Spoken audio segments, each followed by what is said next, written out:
What if I told you that you could take a budget laptop or a cheap little mini PC like this here and soup it up to the max by connecting it to whatever GPU you want, all for about 40 bucks? Well, let's talk about a little something called Oculink. What's up, my dude? Your friendly neighborhood Tony here, and welcome to the Spare Tech Room, where I try to channel the power of hyperfixation to hopefully help you make better tech choices. Now, I'm gonna try to keep this week's video as simple as possible, because the whole thing can get pretty complicated. Let's start with the basics. So if you want to be able to do anything really intense on your computer, I'm talking about gaming at a really high resolution or frame rate, or editing videos and photos, or even software development, you're going to want a pretty beefy computer. But there's a couple problems with that. For one, building a high-end custom PC or buying some top-of-the-line MacBook can get pretty pricey. We're talking potentially thousands of dollars. And when it comes to building an actual PC, the process can be way more complicated than it needs to be. And at the end of it all, you just end up with this big old chonker of a PC tower taking up all the space on your desk. Now, there's a couple ways around this. For one, you can go with something less powerful and maybe even smaller and save yourself some space and money. And that might be fine for most of your day-to-day processes. I'm talking web browsing, word processing, watching videos, banking, taxes, all that stuff. In fact, most of the time, I'm either using my 4-year-old MacBook Air or my tiny little mini PC. And I've got no problems there so far. It's great to have something that uses very little power and I can throw it into a backpack, no problem. And it takes up practically no space on my desk. I might have to do a full video breaking down the specific mini PC I decided to go with. It's without a doubt the best bang for your buck mini PC available today. Let me know if you want to see that video. Otherwise, I'll just link to the one that I bought in the description down below. Check it out down there. But even though something like a mini PC or a laptop has all these great benefits, what happens when you want to do something a little bit more demanding? Well, up until recently, you'd have to hope that your computer had a Thunderbolt 3 or Thunderbolt 4 connection and use something like an external GPU enclosure, an eGPU. Now, if you're not familiar with Thunderbolt, I actually just did a whole video going over what it is and an awesome Thunderbolt dock that I recommend. I'll link to that video up here and at the end of the video. But overall, Thunderbolt is pretty dope, and an eGPU is a great way to squeeze out a bit more juice from your computer. But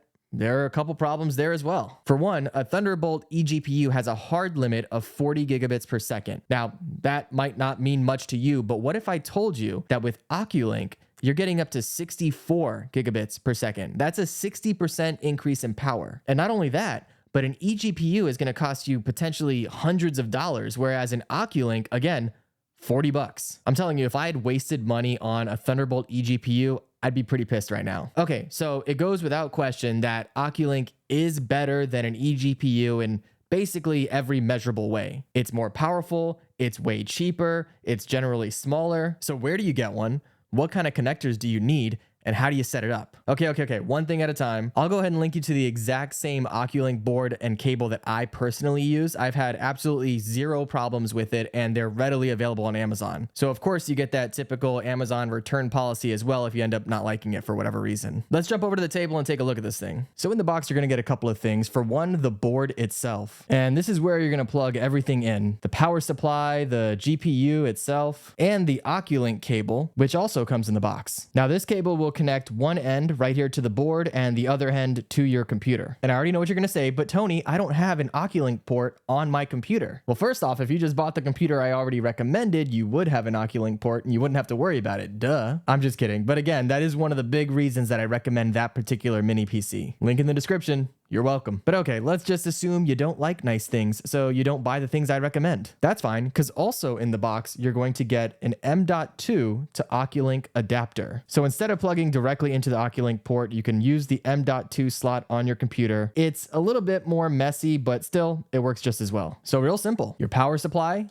plugs into the power supply connector. Your GPU plugs into the GPU connector, and the Oculink plugs into the Oculink connector on the board and, of course, in your computer, or into the M.2 to Oculink adapter, whichever. Easy peasy, lemon squeezy. Now, this is where it might get ever so slightly complicated, but not really. I'll explain. Oculink isn't necessarily plug and play. If you're going to plug and unplug your Oculink GPU randomly, you will have to reboot your computer as well. Now, I don't think that's that big of a deal personally, but if you're the kind of person that would rather spend 5 to 10 times as much for 60% of the power, all to avoid pushing just one button, then go for it. enjoy your eGPU instead. For me, I'm sticking with Oculink. One last thing I should mention, sometimes your computer will ask for your BitLocker recovery key when you disconnect and reconnect an Oculink GPU. You can find that code on your Microsoft account, so maybe jot it down somewhere in case you need it. But that's kind of it. Oculink is the truth. Again, if you want to check out the specific Oculink device I personally recommend, check it out in the description box below. I'll also link to the exact mini PC I personally use if you're interested in that. Again, let me know if you want me to do a full video explaining why that's the one to buy over literally everything else on the market. And I'll also link to that Thunderbolt dock video over here for you. So go ahead and jump on into that next. Let me know if you have any questions in the comments below, and I'll see you next time in the Spare Tech Room. Be good.